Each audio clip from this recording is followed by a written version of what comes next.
It was October 21st, 2015, and I had just defended my thesis and submitted it. Everything was in its perfect place.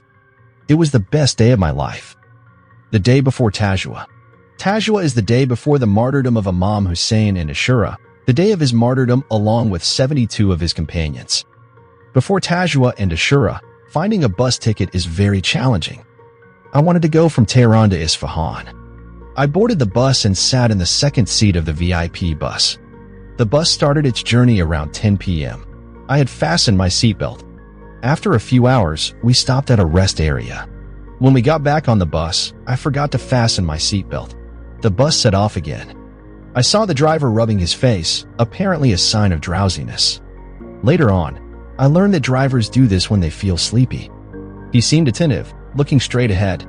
I felt reassured that he was awake. However, later on, the bus veered from the third lane to the middle lane. There was a stone-carrying trailer in front of us, and we collided with it, causing the trailer to break into the middle of the bus. At that moment, I witnessed these events unfolding, stunned by what I was seeing. When the trailer was tearing through the bus and reaching the passengers, I hit the seat behind me for a moment, then was thrown forward, and my soul departed from my body. I was suspended in the air, and for a moment, it was as if time, space, and everything had come to a halt, and my consciousness transcended any known awareness. But how? I rose and saw a lady's reaction to the events. I witnessed people screaming. It was as if in a slow-motion scene, I was given the choice and told, "What do you want to see? Go. See." I vividly perceived people's inner feelings and states, and why they were chosen for these events. I understood all of this. After returning to my body, a significant part of these events was erased from my mind so that I could live easily. At that moment, I knew why that person had to be there, why they had to sit on that seat. I knew all these reasons at that moment, but now all those reasons have been wiped from my mind.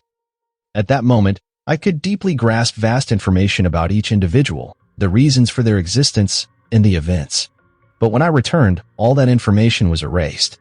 As I floated in the air, curled up like a fetus, in that state I saw the incidents unfold. I saw the driver's apprentice glance up at me. The driver himself addressed me Mr. Abashan. He reached out his hand but couldn't catch me because it wasn't destined. My body hit the back glass of the bus and then was thrown out of the bus. I had been thrown forward.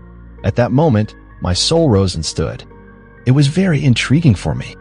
I kicked my body and said, "A lonely person with excess weight." I told myself all of his humiliations. I was aware of all of them.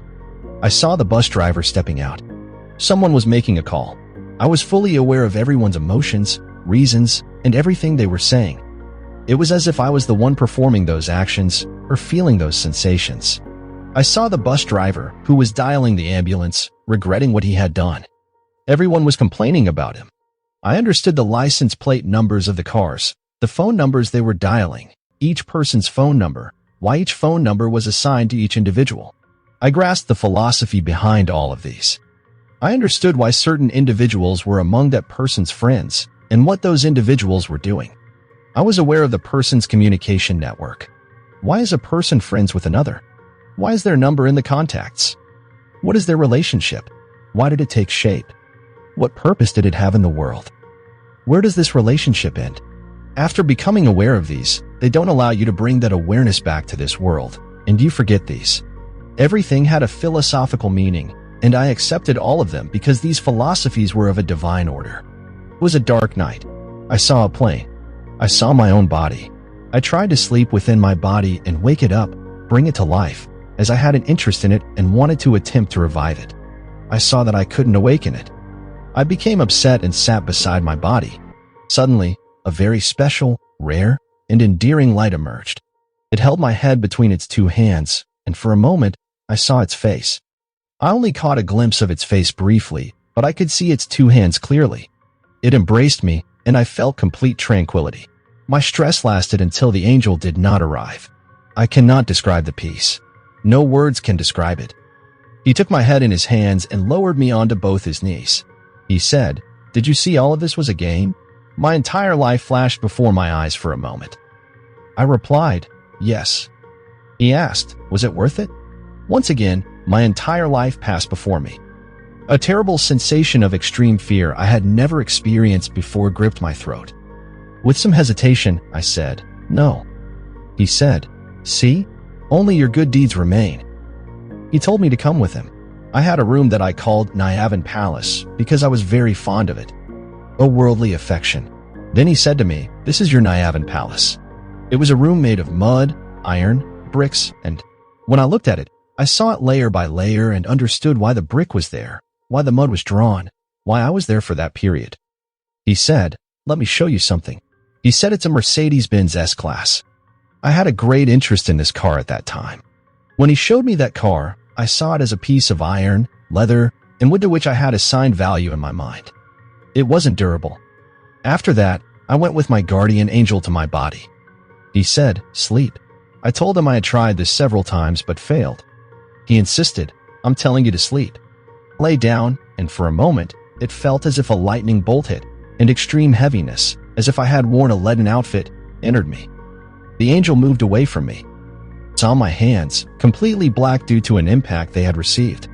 Some of my nails were broken and sticking out. They were clotted with blood. My hands were swollen. I began to review the events. I could remember everything. As I reviewed them, I glanced around and asked myself, why am I here tonight? Why dark and alone? I looked out at the plain. A tall figure in a robe, with an intensely joyful face, radiating positive and trustworthy energy, was approaching me. In that moment, it crossed my mind that this person was Archangel Azrael. Now I understand why God sends Archangel Azrael to us. It's because he's extraordinary, truly unique and lovable. I forgot all my sorrows. Every question I asked was answered. With the word no, I was asking with my soul. As Archangel Azrael approached me, in that moment, I asked, what will happen to my father? He told me about the events. I asked about my mother. Will her hair turn white? Will she lose her abilities? It was very difficult for me. Nothing else was important. When he said these things, I cried out, "Mom! Mom!" Suddenly, the sky opened, and a voice that I had heard before but didn't know where said, "Let her go." After that, Archangel Azrael looked at me, smiled, and turned away. I was shouting after him with my body, "Mom! Mom!" As I called out, they said, "That chubby boy sitting at the front who fell out and died." Finally, they came towards me in that darkness.